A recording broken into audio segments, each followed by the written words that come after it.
Hi, everyone, and welcome again to another of the library virtual events. We are excited today. I'm Cindy Oser of Hobby Memorial Library. We have Lee Green Thanner streaming, but we're excited because we have Professor Keaton Ehrig. He is with the Agricultural Science Department, and he is going to do a really awesome event for us today on soil testing. And he said he's got enough material for 3 hours, but we're not going to do 3 hours. So this should be really great and exciting. So I'm going to go ahead and let him take it away. Awesome. Well, thank you for that great introduction. I don't know if it's soil testing is probably not the most exciting thing out there in the plant world, but it's probably one of the top two most important things we need to remember and try to keep going for our plants because that's part of why our plants get to live. And so I'm going to go ahead and share my screen, my PowerPoint presentation that I have going, and we're going to be moving a little around. Uh, can y'all see the PowerPoint? Give me a thumbs up on y'all's side. Yes, we can see it. Okay, awesome. And so we're going to go through this. If you have a question, feel free to put it in whatever chat box you're looking at. And we'll answer that question right then. And also there'll be some Q&A time at the end if something else pops up, maybe on a different topic, and I can see if I can answer it. I'm by far not I'm into plants. I'm into row crop plants. Maybe not so much on the house plant side, but anything that we talk about today is applicable to any plant out there. Um, and so just keep that in mind, whether I'm talking about in a landscape setting where we calculate everything on per 1,000 square feet, or if we're considering large area mass areas. So we're talking farm and ranch, where we're talking hundreds of acres or tens, 20, 30 acre areas. Everything's still applicable to that. So it's all in relation to the area we're working with. But how do we feed our plants? That's a big question. How do we do it effectively? Can we do it all the time? Absolutely. Will we be throwing money away? Probably. But how do we do that effectively is a big question. So I think it's always great to start with what plants need. So plants need air, they need oxygen, they need water because that's what plants use to move nutrients throughout the plant up and down from the roots, and they let some moisture out of the bottom side of their leaves, and they need light for photosynthesis. And then most plants in most settings need soil. Now I put most of the time because if you've been if you're a plant enthusiast of any sort, you've always heard of aquaponics or hydroponics, where basically we can grow plants without soil and basically just water as a medium transporting the nutrients to those actual plants. And so we're going to keep it very traditional today when we talk about what plants need and how we actually feed them. And we're going to talk about plants that are typically in soil settings. So just keep that in mind going forward. When you talk hydroponics, aquaponics, that's a whole nother ball of wax that you kind of gotta melt and mill through to be able to get meet your successes. And so when we talk about soil is does a couple of things for us. It's a way for the plant to set root so it can elongate up above the surface, but it also holds water, it holds oxygen and nutrients. Now, water is kind of the one thing that people say, well, yes, soil absorbs water. But oxygen is the one that's kind of out there. But if we look at soil underneath the microscope or underneath a really close observation is actually like a bunch of little bitty rocks for the most part. So it's kind of porous. And all those open pores, when water's not there, oxygen is there. And so the plant will pull oxygen out of the soil as well as from the leaf that we see and we enjoy of our plants. And the third thing that soils hold for us and provide to the plant is nutrients. And that's really the big thing that we're worried about today. Within those three is the overall nutrient profile of the actual soil. And so, of those nutrients out there, this is a very short and somewhat abbreviated list. These are our macronutrients. And macronutrients, all macro really means is that's the big things. That's the things we need in large amounts. Now, we also have micronutrients, which are the little bitty ones, the ones that we need very, very few small amounts of that in most cases we don't have an issue because the soil has enough of them already to supply the plant for years and years and years. And some of those macronutrients we can get from old plants that die and we put back in as compost, things like that. So it's not really a huge concern when we're talking about the entry level side of this. But our macronutrients of the big proportions that we're really worried about are nitrogen, phosphorus, and potassium. And you might hear me refer to them as NPK. And those three are the ones that are the biggest. Now, nitrogen is by far the one nutrient that helps us realize that that plant can actually grow. Nitrogen helps that plant put on really big green leafy leaves. That's how our plants, like if you're looking at a lawn situation, you want to make a lawn very, very much dark green. Nitrogen is what's going to get you there, along with a little bit of iron, but for the most part, nitrogen would do that. And that's what, if you put a bunch of nitrogen down on your lawn, that means you really like to mow your grass because it's going to grow a ton of leaf and a ton of plant material out there. Now, phosphorus and potassium, they have different roles within the plant. The plant still needs them just for overall stability of life, but phosphorus and potassium affect flowering or fruiting of certain plants. Whether you're talking maybe a tomato plant or you're talking maybe a great flower, they affect the roots and the flower of the plant. So they are kind of what we call the lower level of what I call the lower level of the macronutrients because we need them in a lot smaller amount out there in the landscape. And some of them aren't necessarily we don't have to put out every year either. So that's what a soil test does for us. But nitrogen by far is the one nutrient that leaches through the soil profile the worst. And what I mean by leaches is when let's say we put fertilizer out, and we'll talk about what that is later, but you put whatever fertilizer you buy at whatever store you frequent, and you put water on top of it. Well, what happens to that nitrogen? Well, those little bitty nitrogen pellets go in the soil profile. They melt, they go in, they're going to feed that plant. That plant's going to start taking it up and putting on green leaf. Well, when we keep watering that plant, all of those nitrogen particles are going to keep going further down in the soil profile. And eventually, that nitrogen is going to be outside that soil profile to where that plant does not have any roots. And so that's the leaching effect that we typically see with nitrogen.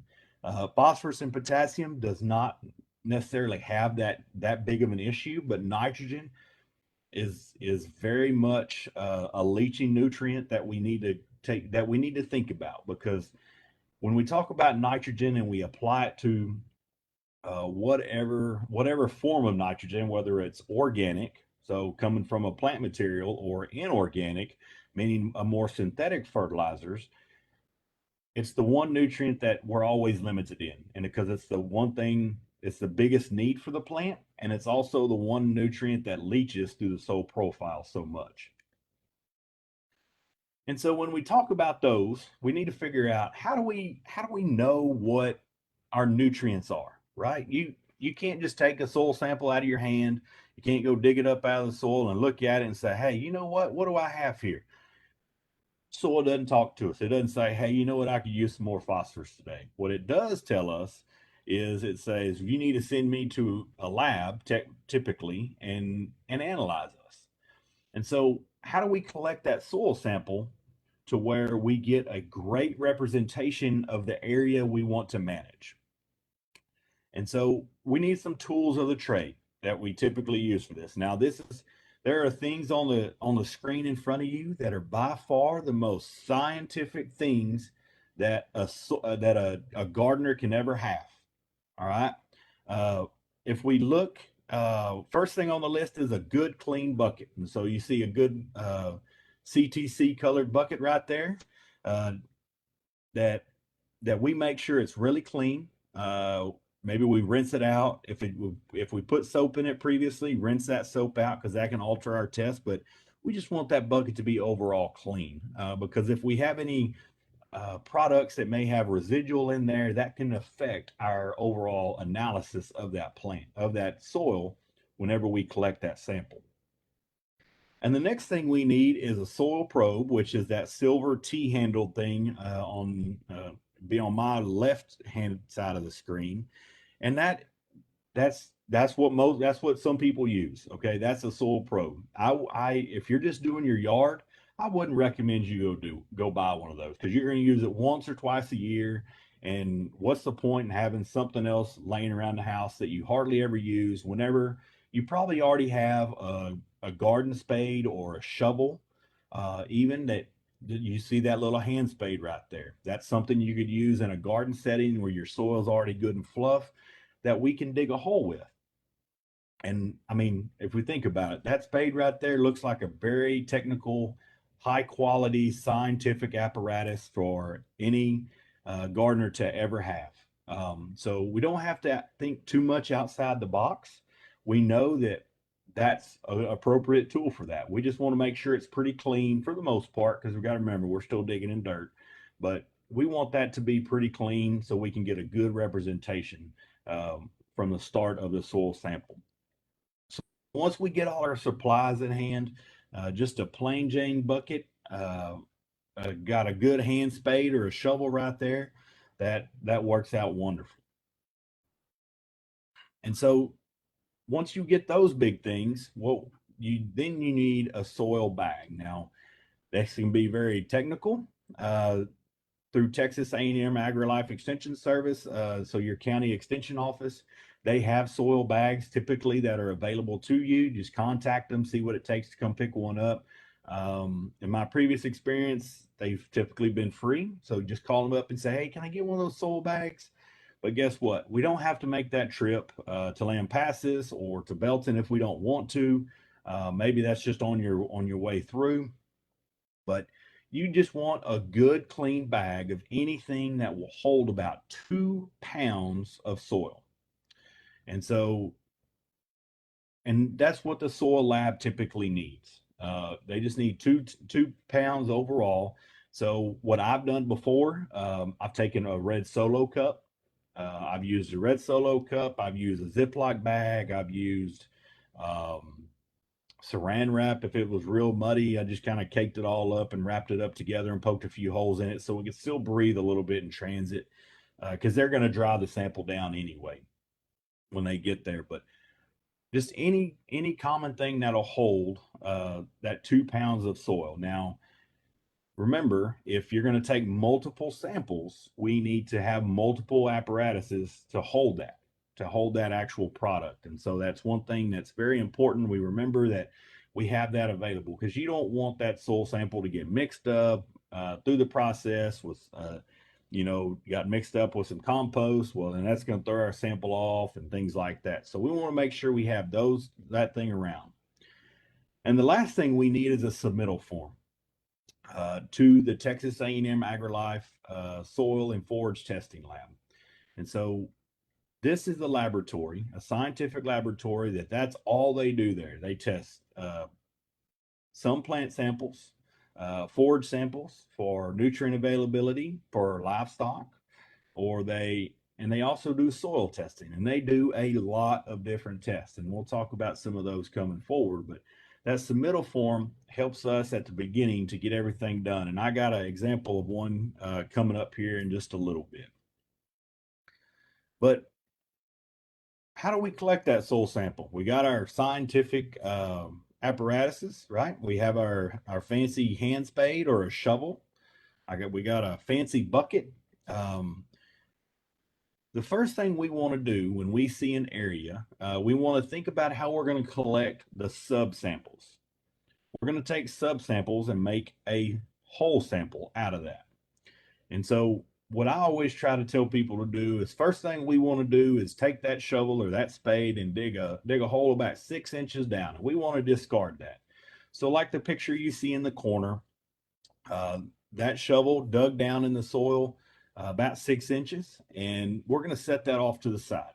Doesn't have You don't have to throw it over your shoulder. Maybe that would be a good enjoyment and good workout for the day to dig that hole and throw it there. But some people like to fill that back in the hole, so maybe it doesn't create a divot for you to walk in, or when you're using a push mower, that front tire on that push mower doesn't just fall in there and stop you, come to a complete stop, and your neighbor down the road's laughing at you because it was kind of a funny experience for them at least.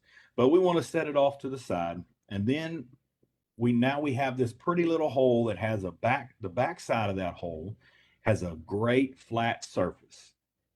Well, we want to take our shovel again and we want to insert that about 1 to 2 inches from the back side of the previous hole right behind it. And so we take a 1 to 2 inch slice from the back side of that first hole. And so when you take that slice, you're going to want to take that slice and put it in a bucket. And that's your first subsample that's going to make up your first big sample. And so it's important to remember that that's not just our one sample. If we were to take just that one sample, what would that tell us? That would tell us in that exact one spot where you pulled that soil sample what the nutrients are. Well, that doesn't really help us because we're trying to manage an area. If we were going to put one specific plant in that one hole, that'd be a great opportunity for us. But that's not most of the time, that's not our goal. Our goal is to manage an area so we get the best bang for our buck. Because if we start managing on a square inch or even a square foot basis, we would be busy, busy people. And so we can manage areas with soil testing. All right, Lee, got a question? Fire away. Chris Erickson asked, aren't there kits readily available to test the nutrient levels in soil? Yep. And so there are. You can go to any big box store or any home garden supply store, and they typically will have a kit that you can take off the shelf and take home and test your soil. And that'll tell you it'll tell you within a range of how much nutrients you need to put down. I typically don't recommend those. Not that they're a bad product, but when you send this soil sample off, this soil sample will tell you exactly what you need to do. So we can be a lot more precise with all of our nutrients, because when we over apply nutrients, we have the opportunity for them to wash down the street into our streams and can cause algae blooms in lakes and ponds through that. So I like to be a little more precise, but yes, they are available out there to be able to do that for you if that's what you would like to do as a homeowner. But yep, this is just a different way to do it. Absolutely. I hope that answers your question. If not, fire another way and we'll jump on into it. But when we take that first subsample, we want to do that roughly 6 to 10 times within an area. And so what you see is a green block right there in front of you. Let's say that represents a yard. Okay. And I want to take a subsample at every one of those star points. Okay. Randomized, doesn't necessarily have to be in a grid system. You just want to do things that you get a great subsample. You don't want two right next to each other. You want a good representation over the entire area that you want to manage. Now, let's say in this one green area right here, we wanted to manage them different. Okay, we wanted to manage the left from the right. Maybe we got two different grass types in there. Well, we would just split that in half and we would collect two samples. So we would do 6 to 10 subsamples of each side and create two different samples. We wouldn't mix them together. We would keep everything separate from there. And so that's very, very important. And that's going to tell you how to manage them different. Even though the soil test may come back exactly the same, that's just good info to have. And next time, well, I can manage them the same. But if we have different grass types, so in a yard setting, you could have zoysia, you could have Bermuda grass, you could have St. Augustine or carpet grass. And all three of those plant species can be managed a little bit different for high level activities for that plant to grow. And so it's it's kind of up to you as a owner or a property manager to say, what is my time tell me I can do? Because we can take a lot of soil samples, but at the end of the day, are we really going to know the difference between, are we going to be able to put the time in to manage all those little bitty areas different? So maybe you send a sample in for turf grass for your yard setting. Then you send one in for your garden. Then you send one in for like a vegetable garden. And then we send one in for, maybe you have a perennial plant area that woody plants, and how do we manage those? And so we can get a little specialized on that aspect as well. So it's kind of whatever you as a land manager or property manager want to put into it to be able to hustle and have those plants do really well. Now, so we take all those 6 samples, we mix them all together, and now that gives us that one sample. So we want to replicate samples across multiple areas, manage them different. We just repeat the steps all over again through it. And eventually it comes like an old hat, and you know exactly what to do, and you never have to worry about it again because it's stuck in your brain, just like riding a bike, right? And once you learn how to ride a bike once, you're set for life. Maybe a few stumbles every once in a while. I know if I tried to get on a bike right now, it would be pretty rough. It'd be pretty comical. I'd invite everybody to come watch, that's for sure. But in my experience, like I said before, I really prefer to send samples to the Texas A&M University Soil Water Testing Forage Lab. Now, there are a lot more scientific labs out there. This is the one that I'm probably the most familiar with, that does a great job. There are 3 and 4 PhD level scientists that work in this space. They do a ton of research on soils, but they also do this service. And it does have a little bit of a cost to it, but in my opinion, when you can send something in and they are very, very accurate on the amount of nutrients you need to put down to provide nutrients to our plants, so we don't over apply, because when you over apply, I promise you, I know what you're doing. You're just laying dollar bills down on the ground and you're letting Mother Nature just wash them down the drain. That has a negative effect. That can have a negative effect down the road. So here's a website address. So if you're on your phone or you're on a computer somewhere, feel free to take a snapshot of that. Or if you just Google Texas A&M Soil Water Testing Lab or soil testing, 95% of the time their website's going to pop up. And on that website, they have a lot of great information. Kind of got to go dig for some of it, but there is a ton of information out there for us to be able to utilize and for us to do that. And so let's go look at their website a little bit. Let me see if I can share my. All right. So you should be seeing, hopefully it came through. This is the website for the Texas A&M Soil Water Forage Testing Laboratory. If you can drop your samples off in College Station, or you can actually, if you're going that way, or you can drop it in the mail, ship it to them. Their address is there on the bottom, just right here. Depending on how you're going to ship it, Postal Service or FedEx, they got 2 different addresses that they use. But you just walk in this door right here, and you walk in, and typically there'll be an attendant in there that'll look over your submittal form, which we'll talk about, and to be able to take that. Now, they've changed up their payment strategies a little bit on how you pay them for the service, but just work through it. They don't take cash. Remember, that's the biggest thing, is they don't take cash. So just be sure to note that, because that kind of is a evolving door that just changes sometimes according to procedure and policies. But what this lab is going to do, they have certain extraction methods that they have found to be that are research based, that on how they actually extract that data, that numerical value of how much nitrogen and phosphorus and potassium or iron or sulfur that are in your soils.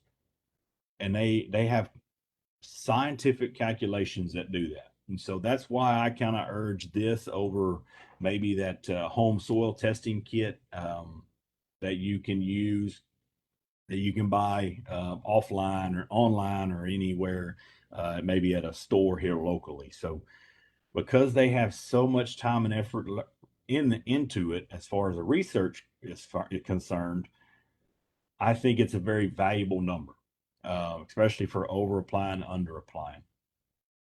And so as we go back to the PowerPoint, make sure I stay on point.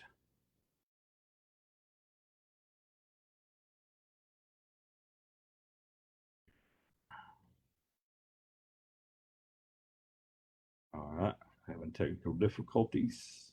Let's see.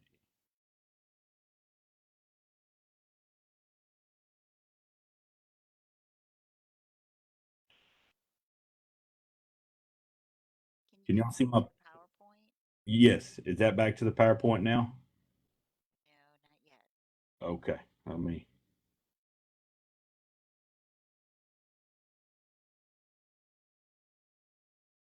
Can you unshare your screen and then go ahead and share it again, but grab your PowerPoint?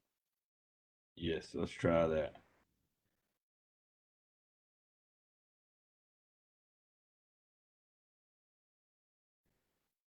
There we go. I'll get this figured out eventually. Do y'all see the PowerPoint now? There we go.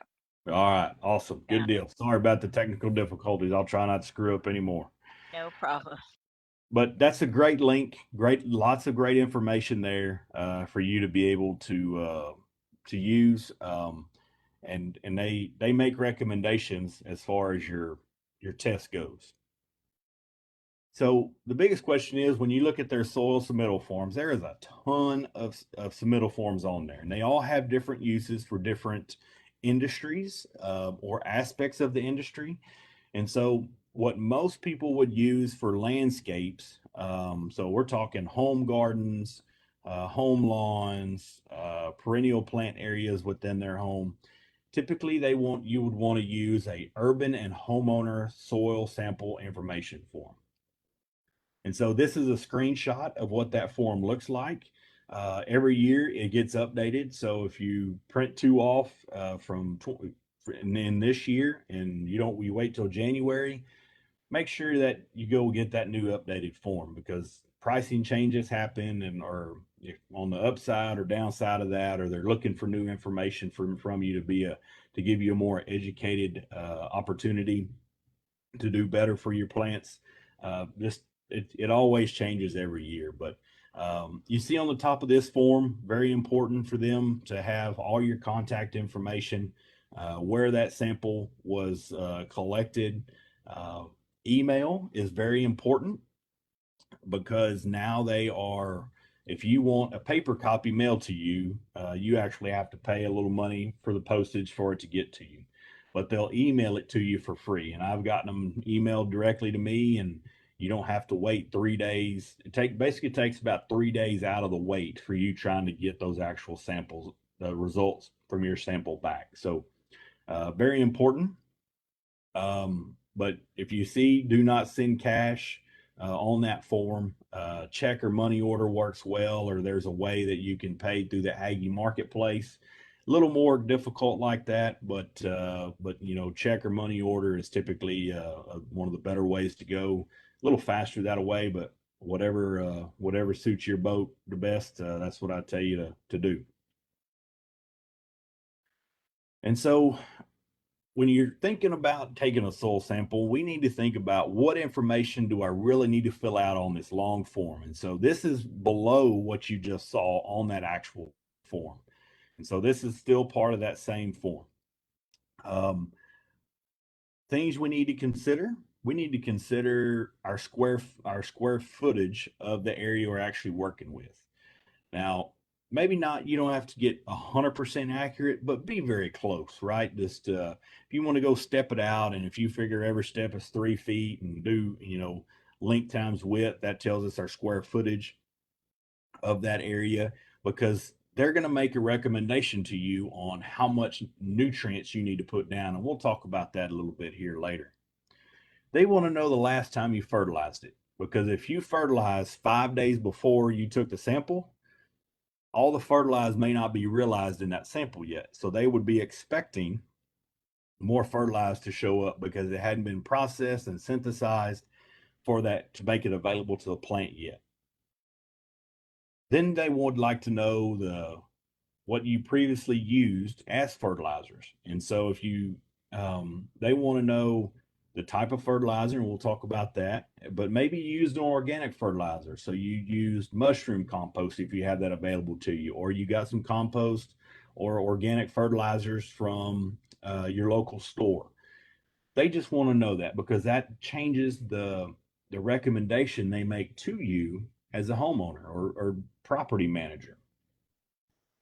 And then they want to know what you're actually growing. And so if you look down in that square in the bottom of the screen, that tells us pretty much they have it broke down into those. So like I was giving you an example of turf grasses. They have common Bermuda grass or hybrid Bermuda grass. Those two take two totally different amounts of nitrogen. Now, if you don't know what you have, I would say if you want to go on the low side, do the common. Or if you think you have a hybrid Bermuda grass, 419, Celebrity, Giant Bermuda, or some of the variety names of those, feel free to go ahead and put that hybrid Bermuda grass. Or if you want to see that Bermuda grass really grow well, even if it's common, we can still use hybrid. And basically, they're going to tell you that you probably need to put a little more nitrogen out there for those hybrid Bermuda grasses. Or if we're using St. Augustine or buffalo grass or centipede grass. And buffalo grass is one of those that we could see in our local area right here around Killeen, because that was kind of one of the native grasses that were on the landscape whenever this piece of the country was put into civilization. That's what the buffalo had when they were grazing through this part of the world a lot of times on a lot of our limestone hills. But also, if you're looking at if you're putting flowers or you're looking at a vegetable garden, they want to know that, so they can do the best job to be able to offer the best information for you for your property. And so, or maybe you have a small orchard with some pecan trees or fruit trees. All those take different, they go into different algorithms that help us figure out how much we actually need. And that algorithm is tried and true. Had a lot of success using this system right here. And so on the bottom of that form, this is the bottom of that form. I just kind of screenshotted it, made it a little bit bigger for everybody, is routine analysis. Is basically, this is all the tests you can take, okay? They range from $12 to $88. I would tell most homeowners or property managers, always start with that routine analysis. Okay. And that's $12 a sample. Unless you think you're having another nutrient problem, that routine analysis, that analysis number one, is by far probably your best bang for your buck, because it gets a lot of the big ones out. That tells you exactly what you need to know. Unless you're having other problems, I would say consult an agronomist or your county extension agent, or email me and kind of help you. But I say that routine analysis can do wonders. A lot of these other ones are really for like large row crop settings. It's because they tell you the same exact thing on row crop or large agronomic areas. They tell you the same thing, and the sample costs the exact same thing. So farmers don't get a break. Y'all are getting the same thing that a farmer would get, and tells you the exact same thing. That routine analysis is a pretty dang good one, in my opinion. And so what am I actually going to get out of that? And so, or before we go into that, we need to think about what will we learn from that test? Well, think about this soil sample as a dipstick to your car's oil. We are literally, and I stole that saying from Dr. Larry Redmond at Texas A&M, and it's the best one I've ever heard. When you check the oil in your car, you pull that dipstick out, and it tells you how much oil is in your car's motor or truck's motor. Doesn't matter. Tractor, lawnmower, doesn't matter. All the same. Well, when we do that, we know how much to add to it to fix a problem. We're not worried about changing things out, but we're worried about adding to in this situation. And so when we send that soil sample off, that results tell us that's what we need. Just like it'll tell you if there's enough or not enough, or there's too much of one thing. It really just gives us a baseline and a way to start working towards being a better plant manager or agronomist out there on the landscape. So just think about it like that. And now we can't test our soil at a high level of accuracy by just pulling it out and looking at it, right? We can't be that good. I wish we were that good. We're not. We need to use a little more science. But let's look at what we'll learn from that test. Okay, so here's a report form for what I got here at the school's property in 2019. It's set on a per acre scale. So if you do an urban landscape one, it'll be on a per 1,000 square feet, and we could equate that to it. We just have to do a little number crunching to get it there. But for the routine analysis, the one that I typically recommend to a lot of folks is the biggest thing you're going to get is it's going to tell you your pH. Okay, now pH is very valuable for nutrients. Right? Our pH goes from basically 0 to 14. 7 is neutral. We can be acidic or we can be more base. And so whenever we know that, that tells us how much availability of nutrients there are. We have a lot of nutrients, including all the ones that are listed on the screen, that become available at certain pHs and they become unavailable to the plant at certain pHs.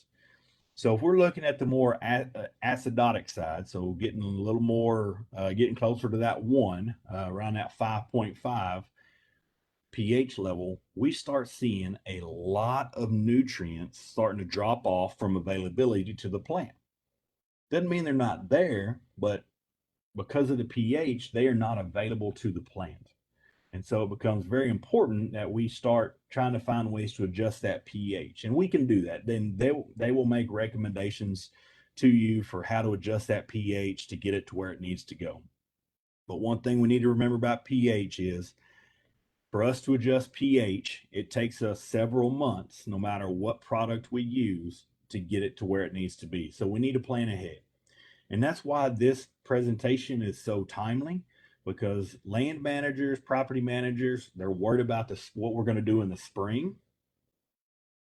And so if we need to adjust our pH, we need to be thinking about that now, right? If we send a sample in today, right, we put it in the great snail mail, we put it in our postal service mail, it takes 3 days to get there.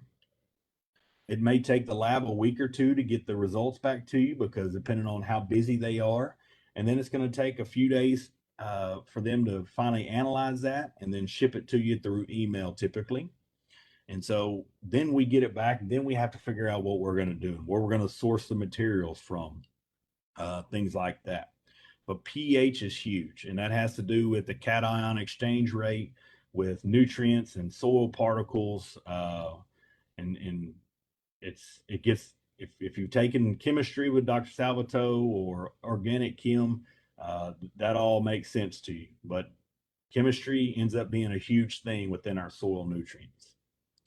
But it's going to tell us how much nitrogen, how much phosphorus, how much potassium. Those are our 3 big ones it's going to tell us. And the reason they're highlighted in green, because those are our 3 most limiting nutrients that we ever see in a plant. Now, if we look at the ones that are listed in black below it, we see calcium, magnesium, sodium, sulfur, and those are kind of more of our micronutrients that are still used in a general amount of supply. But in some locations, you'll never have to add sulfur. You'll never have to add sodium. It's just naturally already there for whatever reason. And so that's why we don't worry about it. But the nitrogen, phosphorus, potassium, those are the 3 that we really pay attention to as far as soil nutrients go. And so if you look at this soil test results right here, and this is on the piece of property right next to the Hemingway building up at the up off of Clear Creek here at the college, you see our pH is about 7.8. So I'm pretty good on pH. It's not that big of a, I don't have that big of a pH issue. 99% of my nutrients are available to me. But then I look at my nitrates, which is our nitrogen. And it tells us a critical limit where there's too much or too little. And actually, we didn't have to add that much nitrogen there if we're starting to try to analyze it. Look at our phosphorus. We need quite a bit of phosphorus there. It's pretty depleted out for our root growth. And so we have to really pay close attention to that. And it also tells us potassium. We don't need to add any potassium, right? N, P, and K, that last one is not necessarily much of our concern in this fertilizer. Now, when you go to buy fertilizers, we'll talk about that in a minute, is you may have to buy it anyway, unless you're buying it on a large bulk scale. We're talking on a 2,000 pound ton basis. We can do that as well, but most homeowners, land managers are going to buy them at the max 50 pound bag out there. So, but we'll talk about that going forward. Now, one thing that I want you to take note of is down here on the bottom, because this was for a grazing setting for the school's cow-calf operation that they have here. And it says apply an additional 70 pounds of nitrogen for each subsequent graze down. So that means for every time we graze it down to an acceptable height, I need to add more fertilizer of just nitrogen. And so that's what you're going to get. They're going to give you that recommendation of, I need to do X, Y, Z to help try to get the plant growth to where I need it to be. So if you're in a garden, you say, hey, you know what? I want to be able to produce 30 pounds of tomatoes a week. Well, they can help you with that. They can say, well, you need to apply this nutrient, this nutrient, this nutrient. So they make those great recommendations for us to help us be better agronomists.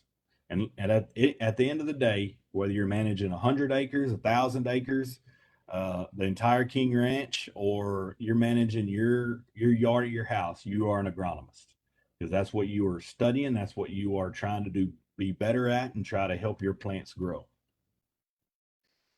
Now, as I was alluding to earlier, we really learn a lot of the proper amounts of fertilizers we need to apply for our plants, because I can tell you, I would expect fertilizers to go up even on a retail setting this year. On a large scale, fertilizers are probably up double from last year. People are considering what not to put out this year because the cost is so high. It's going to be a limiting factor for a lot of our farmers and ranchers out there being able to do it. But as I said before, they'll make that recommendation. If you need to add extra after a harvest, or if we need to, at a certain stage of that plant's development, we need to add, once the tomato plant flowers and starts to bloom, we need to add so much nitrogen or phosphorus to really get that fruit set and to produce a high volume, high quality amount of fruit. Well, then that's something we need to do, and they'll make that recommendation to us. So what do we do with the results when we get that form back? Now, there's several things you can do. Every county in the state of Texas and most counties across the entire U.S. have a county extension agent tied to it. Now, some states, if you're from out of state, they're called county extension educators. But if you Google whatever state you're in, extension service, you're probably going to find their land grant system university, which in Texas, that's Texas A&M. You're going to find a link to their website. And so those extension agents can help you decipher that a little bit and say, what do I need? What do you really need to put out there? Now, if you're like me and you don't like to rely on a whole lot of people, you like to do it yourself, or you can't sleep late at night, there are a great amount of online soil calculators that we enter in the data we got back from there, and it'll actually tell us how much to actually apply. Because if we go back and look at this form right here, the soil analysis report, it tells us 30 pounds of nitrogen per acre. It tells us 60 pounds of phosphorus per acre. Well, we can't go to the store and buy it like that. We have to buy it in a blend, in a mixed, in a bag that's already pre-mixed, that we don't get to dictate exactly what those numbers are.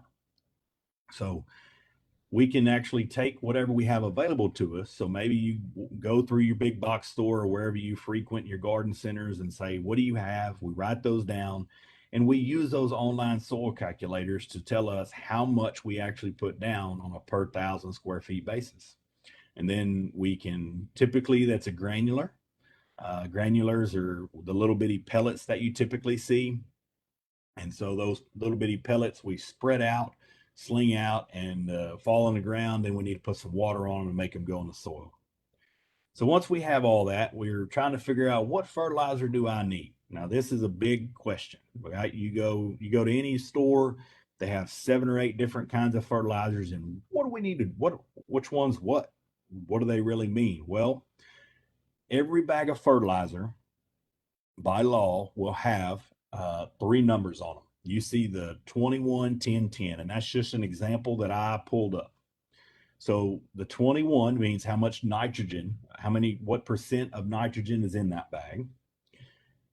The green tells us phosphorus, what percent of phosphorus is in that bag. And then potassium, the blue number, tells us what percent of potassium's in there. Now, it'll never equate to 100. So don't think all those numbers need to add up to 100. It won't. It just won't. But when we look at maybe this generic label we see right here, XYZ brand, it tells us that's the percentage that's in there. Okay, now if you compare the 3 numbers that I put up there versus the 3 numbers that you see there, those are in a lot smaller numbers, right? There's no phosphorus in it. There's quite a bit of potassium in there, and there's very little nitrogen. And so just depending on what your recommendations are, we try to find the fertilizer that is the most unique to our need, without just obliterating one nutrient, without just putting out 3 times as much one nutrient than we'll ever need in a lifetime on that specific plot of land. And so it's very very important for us to remember that going forward. And so those 3 numbers are basically a way for you to compare fertilizers, and you can compare costs a little bit. I can tell you, more than likely, if that first number is really big, you're going to pay a little bit more for it, because nitrogen is by far our most expensive nutrient whenever it comes to fertilizing our properties. Phosphorus and potash or potassium is a thing. It's something we need to consider, but we put those out at so small amounts typically in our area. That's not the bulk of the bill. The bulk of the bill is going to be our nitrogen basis. And so with that being said, if anybody has any questions, fire away. I hope I wasn't sitting here just boring everybody. Hope people are still logged on, but I'll entertain any questions right now. And there's my email address. If you can't sleep one night and you say, hey, you know what, I got this question, fire away. I'm not saying I'll know the answer, but I'll direct you to the right spot that does. Luckily, I got a lot of phone numbers in my phone that I get to lean on pretty hard. to ask them questions. I'll do my best to find you an answer if you got it. But I appreciate the opportunity to come and visit with y'all. Any questions, I'd be happy to have them. Well, Lee, did anybody have any questions in the comments? There's no more questions in the Facebook comments. Okay, I have a couple of questions. Okay. I started recently getting mushrooms Okay. in one section of my yard. Should I panic at this point? I would not, because mushrooms are fungus, right? Now, if you love mushrooms, I don't want to turn your belly to that, but mushrooms are opportunistic growers. They've just had the right fungi are available in the right conditions, and they're growing. I don't typically get real fired up about mushrooms growing. They've had the right opportunity to bloom. That's about it. Okay, so it doesn't mean anything like too much water, or I should go get fungus stuff from, the hardware. I wouldn't worry about that. I mean, yes, those funguses do require quite a bit of moisture. I might piddle around. Dig down in the soil? How deep is my soil moisture? Do I not need to put enough? Or so a lot of times, some of those funguses they already come in on like a mulch or a compost you use, because if you're using a mushroom compost, there's a great possibility there could be some fungi left over from that production process of mushrooms from a mushroom farm. So you could have those come up, but it doesn't really throw a big red flag for me, at least. Okay, that makes me feel better Yes, ma'am. because I was like, oh, they're beautiful. Oh, wait, wait, is it gonna eat my garden Yep. now? Yep. The one thing I would say, I am not a mushroom expert. If you do have those mushrooms growing, I wouldn't say just go chomping down on them. Some of them are edible, but I would not recommend that without proper knowledge, because some of those could be very hazardous to your health. Very hazardous to your health. Yes, I definitely am not gonna munch on anything that comes up in my yard. Yeah. Yes, ma'am. So, uh, and one other thing that you said, that now is the time to go ahead and put down fertilizer. Like how often do you recommend fertilizer just for your average yard?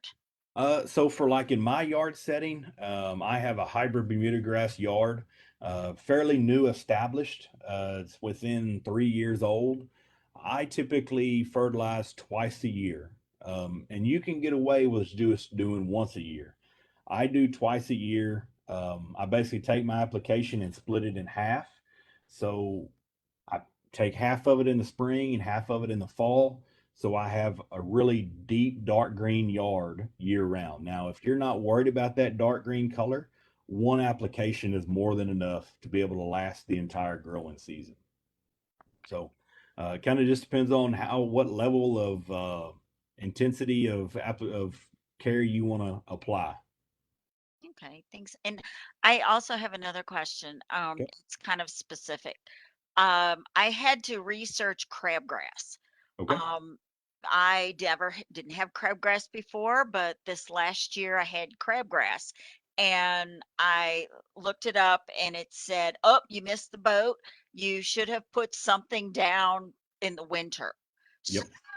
So is that true? Should I Yeah. find crabgrass killer in the winter and put that down? Yes, and so a lot of times in some of our fertilizers, we can actually get. You've seen a big brand out there that says weed and feed, and so basically that has a herbicide attached to that fertilizer. That when we water that fertilizer in, get moisture, put that fertilizer in, that herbicide is going to take care of it on a pre-emergent basis, meaning before that plant comes out of the ground. In crabgrass, we don't have anything that we can spray over the top of it that works well once it's already germinated and out in its wonderful glory.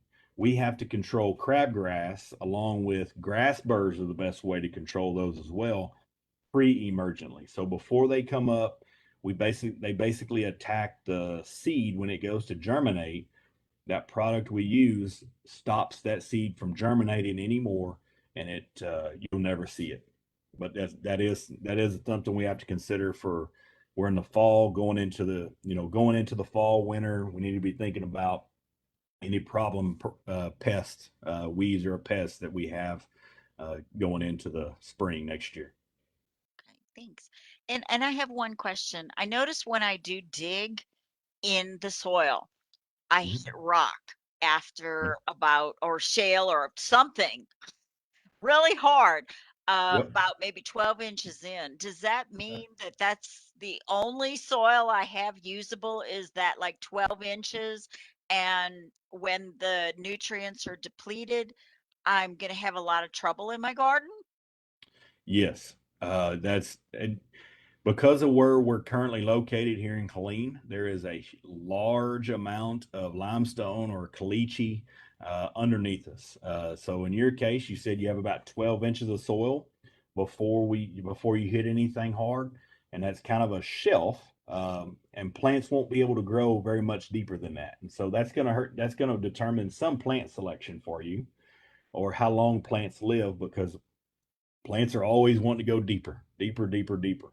And so, but that shelf is going to actually move nutrients off a little bit for you as well, because anytime you water's going to go down, hit that limestone shelf, and it's going to go the path of least resistance. So it's going to run downhill. So yes, that's gonna affect your fertilizers, and that's going to affect anything you put in there to grow.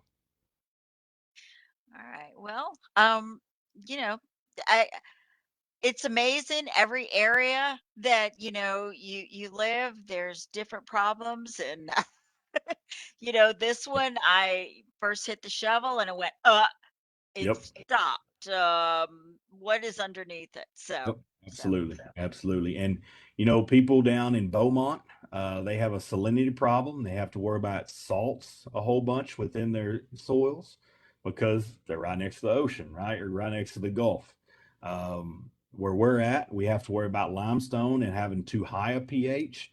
Where if you get around the Giddings, Lee County, Brazos Valley, College Station area, they worry about having too acidic soil. So if you're used to moving around, I would be used to changing soil conditions, because things they even do in the Midwest, Nebraska, Kansas, any of the I states or the Corn Belt, those farmers do things a lot different than farmers in our world and homeowners alike. So it's a moving target if you move around a little bit. all right. Well, thank you so much, Professor Eric. You've given us a lot of information. You've given us a lot of resources. I hope you guys, took a lot of notes because I know I did. We really truly appreciate you taking the time out of your day to come and talk with us. Guys, definitely go ahead and contact him if you have more specific questions.